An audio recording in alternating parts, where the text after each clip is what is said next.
A paz do Senhor, meus amados, que o Senhor os abençoe, abençoe a tua família, a tua casa, o teu trabalho e os teus projetos. Amém? Quero convidar você a continuar conosco até o fim dessa mensagem, porque no final eu estarei orando por você, determinando as tuas bênçãos, a tua vitória em nome de Cristo Jesus. Amém? Amados, hoje nós vamos falar sobre os 3 P's de Deus. Talvez você ainda não tenha ouvido falar nos 3 P's de Deus. Nada mais é do que as promessas, os projetos e os planos de Deus na sua vida. Deus tem projeto, Deus tem plano, Deus tem promessas para você. E eu vou tirar um pouquinho a parte aí e aprofundar um pouquinho mais sobre as promessas. Por que que algumas promessas não cumprem na vida de algumas pessoas? Nós vamos ver o porquê de algumas coisas dessas, amém?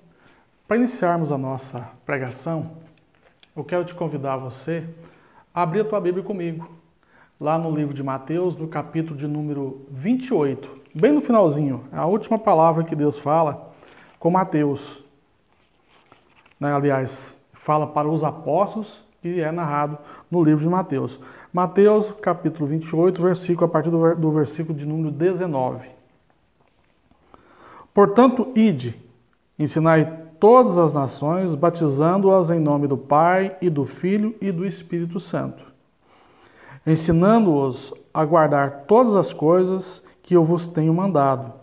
E eis que eu estou convosco todos os dias até a consumação dos séculos. Amém? Glória a Deus.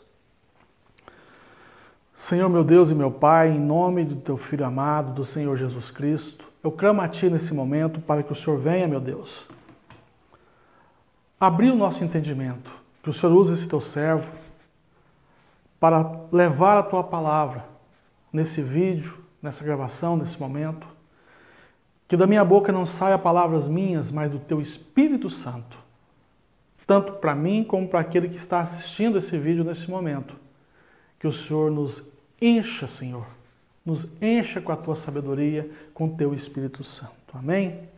Glória a Deus. Como eu disse, meu irmão, minha irmã, no início dessa mensagem, eu falei dos 3 P's de Deus. Que Deus tem promessa, Deus tem propósito e Deus tem planos.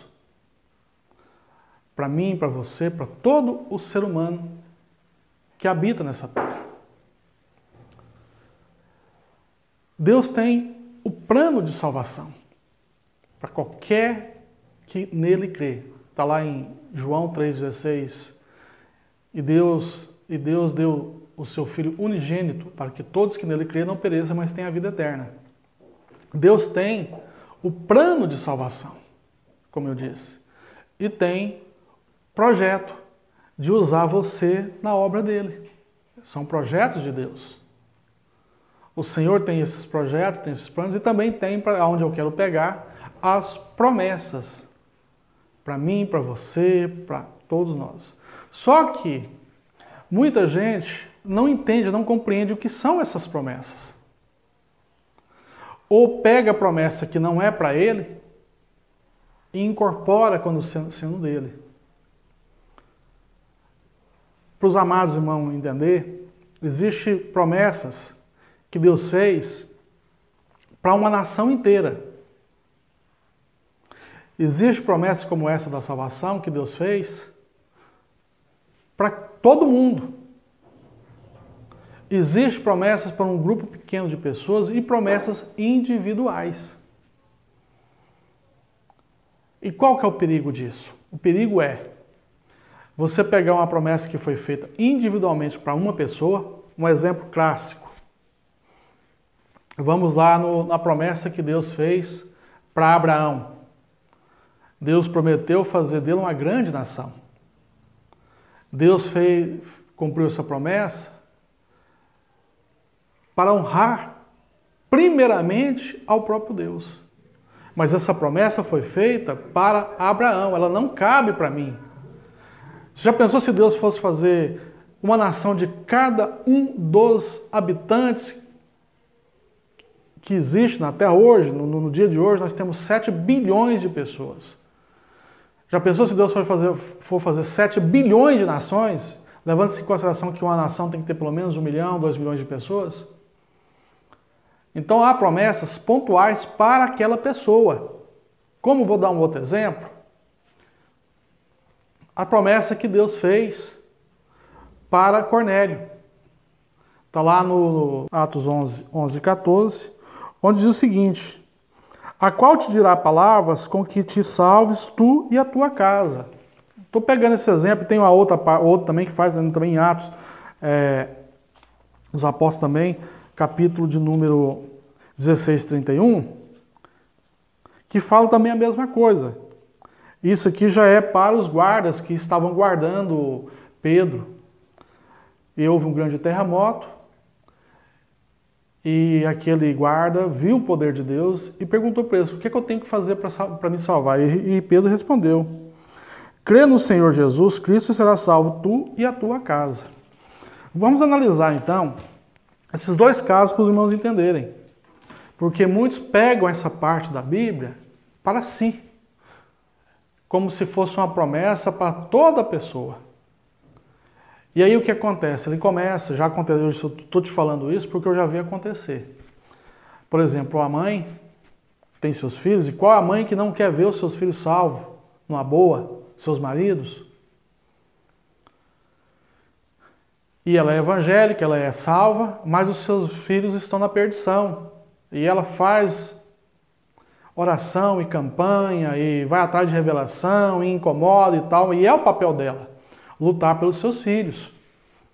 Mas qual que é o perigo disso? O perigo é, como já aconteceu, de Deus recolher um membro da família na perdição, por causa até mesmo da insistência daquela pessoa em oração, porque ela fica tão obcecada para salvar o seu filho, que esquece dos outros filhos, esquece do próprio Deus, e a palavra diz que nós temos que amar o nosso Deus acima de tudo. Deus se aborrece, então, com essa insistência, só aquela pessoa em oração, na presença de Deus, e só oração para aquela que está perdida, porque é o desespero da mãe, e às vezes Deus se aborrece e recolhe essa pessoa, e a pessoa até se desvia por conta disso, ou culpa Deus, ou não entende o porquê que aconteceu, porquê que o meu filho foi levado, ele não estava preparado, ele não era salvo. Por quê? Porque ela cria nessa palavra, como se fosse para qualquer um. Ela tomou para ela. Como eu disse, existem promessas que foram feitas para todo mundo, como é a promessa que foi feita em João 3,16. Para todo aquele que nele crê, não pereça, mas tenha a vida eterna. É uma promessa geral. Existe promessa que Deus fez para a nação de Israel, apenas para a nação de Israel. São várias promessas que vocês podem pegar no livro de Reis, de Êxodo, em todo o Velho Testamento, que foram feitas, promessas que foram feitas para a nação de Israel. Existe na Bíblia promessas que foram feitas para um grupo de pessoas. E existe promessas que foram feitas apenas para aquela pessoa naquele momento. Como eu citei, o caso de Abraão, o caso de Salomão, de Davi, que Deus teve promessas para eles, que não são para nós nos dias de hoje. Deus não vai prometer para todo mundo que vai transformar ele num rei, para ele reinar aqui na terra, um rei materialmente falando. Nós sabemos que está lá em 1 Pedro que nós somos raça eleita e reis. Deus nos considera como reis, mas para reinar em um mundo espiritual, não nesse. São promessas contidas para nós para um tempo futuro. Tem isso também, que eu vou abordar daqui a pouco, o tempo. Mas voltando ao início disso aí, que eu estou falando sobre as promessas que são individuais, eu voltando a mãe desesperada, querendo que o seu filho seja salvo de todas as formas, ela se esquece, ou ela foi mal instruída, a crer que se ela se esforçar, a fé dela vai bastar para salvar o filho dela. A persistência em oração, em jejum, vai fazer com que aquela pessoa seja salva por conta dela. Mas veja bem, o que a Bíblia fala sobre isso? Vou convidar os amados irmãos mais uma vez a abrir a sua Bíblia comigo. Agora, lá no livro de Coríntios, capítulo 7, versículo 16, que fala a seguinte passagem. Porque donde sabes, ó mulher, se salvarás o teu marido? Ou donde sabes, ó marido, se salvarás a tua mulher? O próprio Deus fala que, na palavra de Deus, através do escritor de Coríntios, que foi o apóstolo Paulo, fala sobre isso. Que o marido não sabe se a mulher será salva e nem a mulher saberá se o marido será salvo. Por quê? Porque a salvação é individual. Aí vem pessoas com pouco entendimento e começa a conflitar. Fala, então a Bíblia tem conflito, ela tem contradições? Não, não há, meu irmão. Não há contradição. É você que não prestou atenção no que está escrito. Quando Cristo falou para Cornélios que ele tinha a palavra da salvação para salvar ele e a casa dele, ele estava dizendo o seguinte, que ele tinha a palavra que salvava, mas que eles tinham que crer individualmente cada um para a salvação. Ele poderia salvar através da palavra, ele tinha o poder de salvação, Cristo. A mesma coisa da Cornélio, e tem mais um detalhe, e mais uma coisa com o guarda lá da cela de Pedro. Crê no Senhor Jesus e será salvo tu e tua casa. Mas ele não poderia crer pelos seus na sua casa.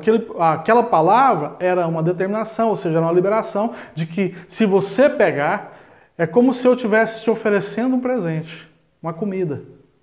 Eu tenho a comida que te satisfaz, que você pode comer, sobreviver, que vai te alimentar. Mas cabe a você pegar essa comida e comer. Então, o que o texto está dizendo é que existe uma palavra que salva.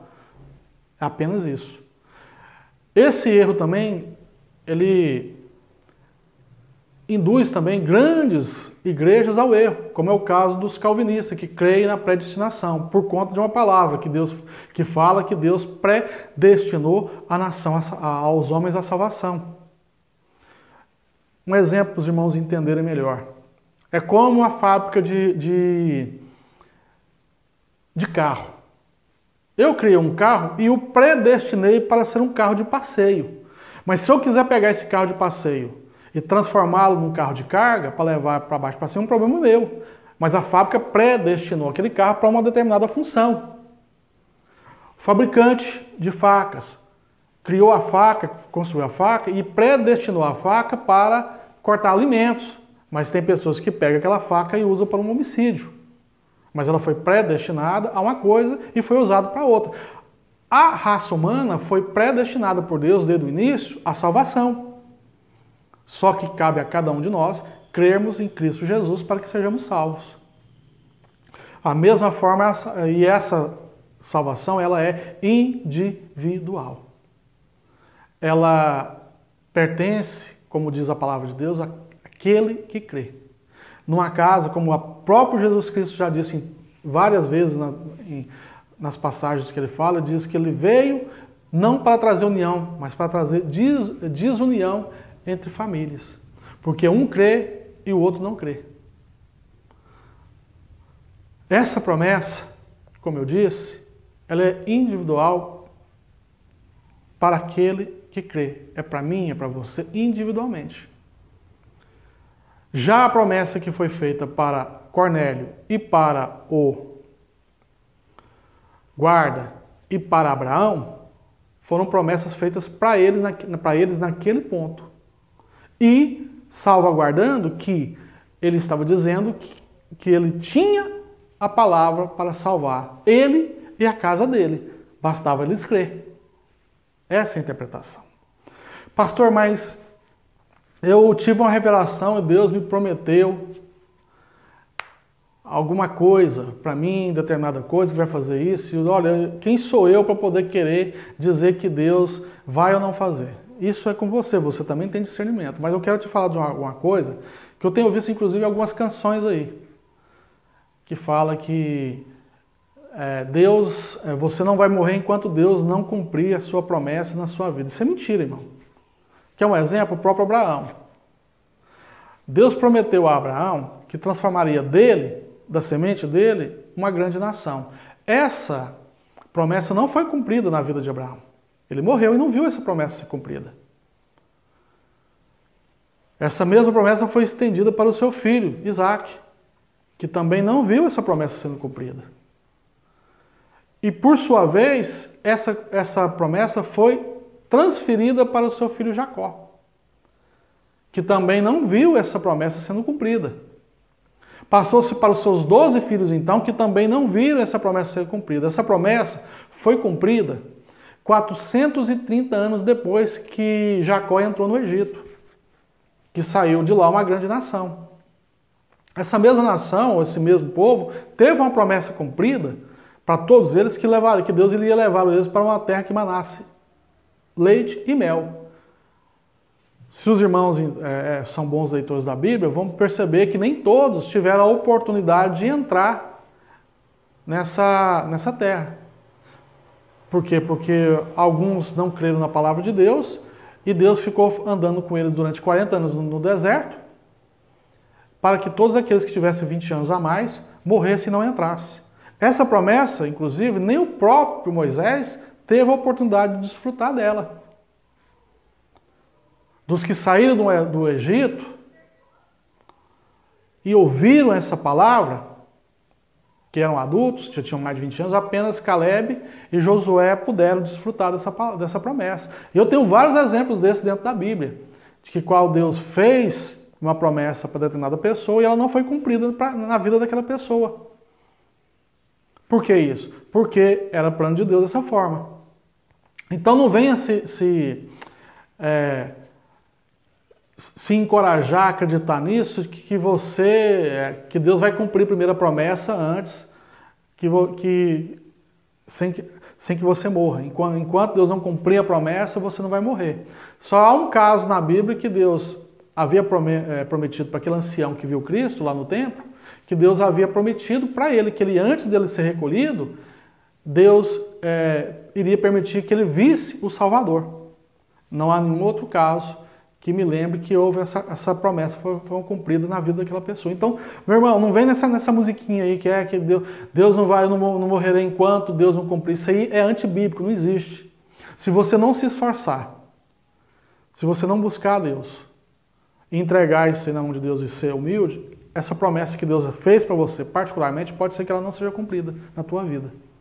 Conheço várias pessoas que Deus tinha promessas maravilhosas, planos, pessoa dentro da igreja, usadíssima por Deus, que infelizmente desviou e perdeu a sua vida no mundo.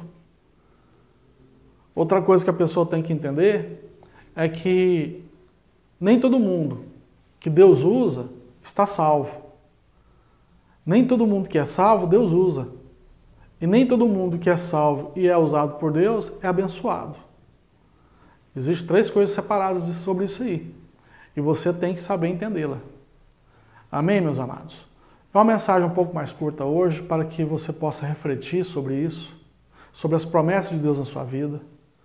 Recapitulando, promessas podem ser feitas para um grupo de pessoas, para uma nação, para todo mundo e apenas para uma pessoa, em particular naquele momento.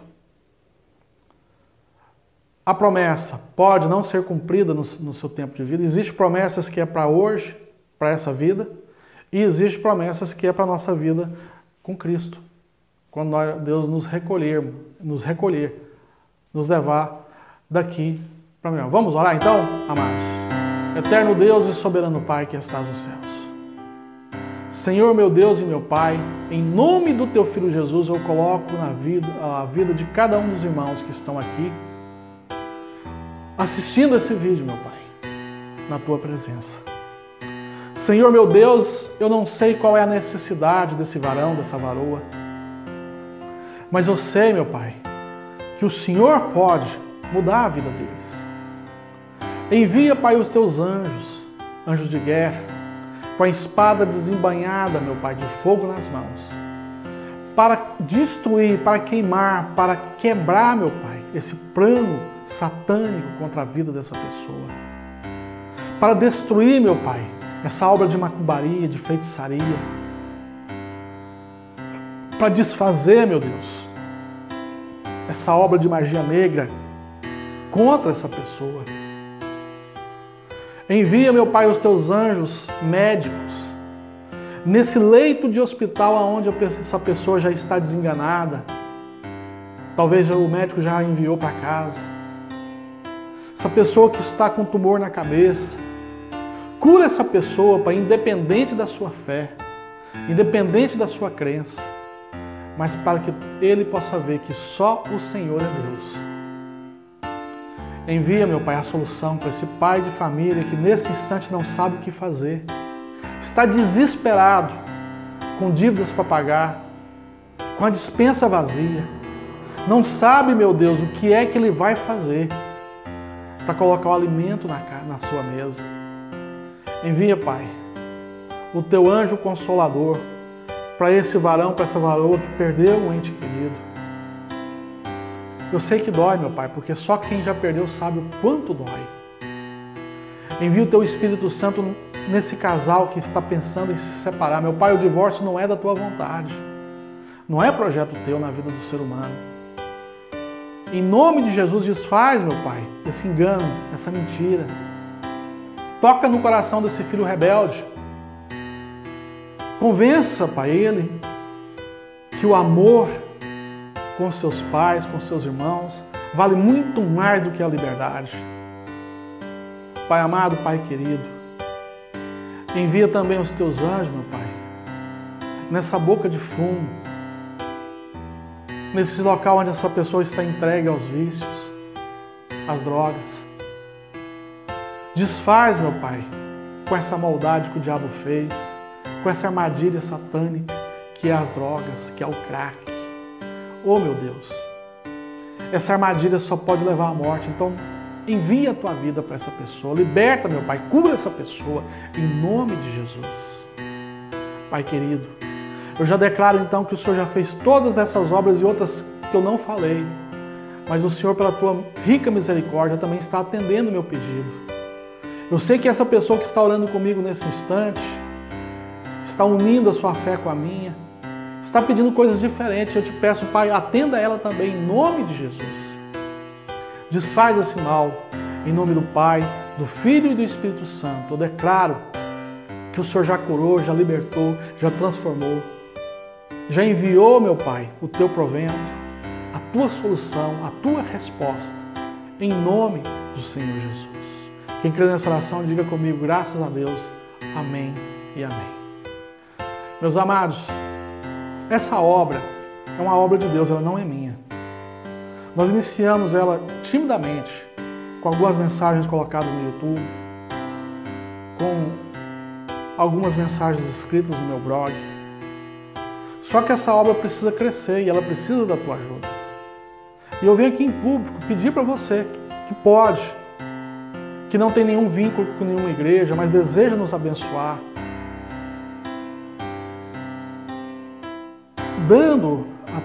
abençoando a nós com a sua oferta, até mesmo com o seu dízimo, você que está fora de alguma igreja e deseja abençoar essa obra.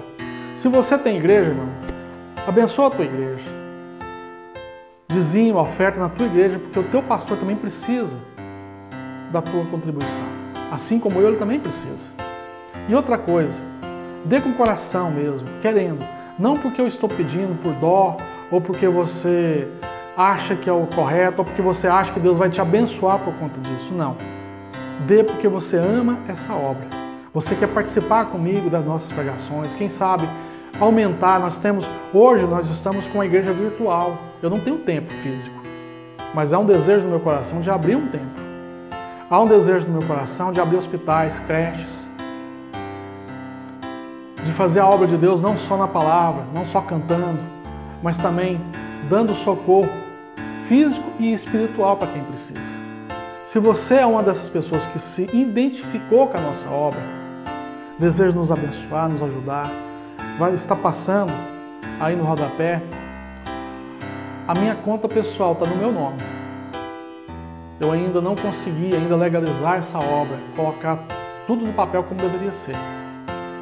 Mas eu conto com a tua compreensão. E mais do que isso, eu vou orar agora para Deus te abençoar. Você que vai abençoar essa obra. E para você também que não vai abençoar, que você tem a tua igreja.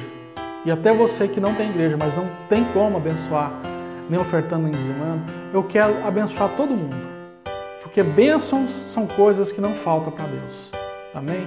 Fecha teus olhos. Você que vai ofertar na nossa obra, que vai dizimar, ou na tua igreja, fecha teus olhos, coloca as tuas mãos para cima, que eu vou nesse instante consagrar para nós e abençoar para você. Amém? Senhor, meu Deus e meu Pai, em nome de Jesus, eu venho consagrar esse dízimo, essa oferta para a nossa obra, meu Pai, porque nós precisamos. E através dessa obediência, desse amor, eu repreendo toda a casta de demônios que tenta, meu Pai, devorar o sustento dessa pessoa. Eu repreendo o migrador, o devorador, o destruidor e o cortador da vida financeira dessa pessoa. E declaro bênção sem medida na vida dessa pessoa que está ofertando na nossa obra, ou na obra, na casa, na igreja que ele congrega, e até para esse que não está ofertando nesse momento.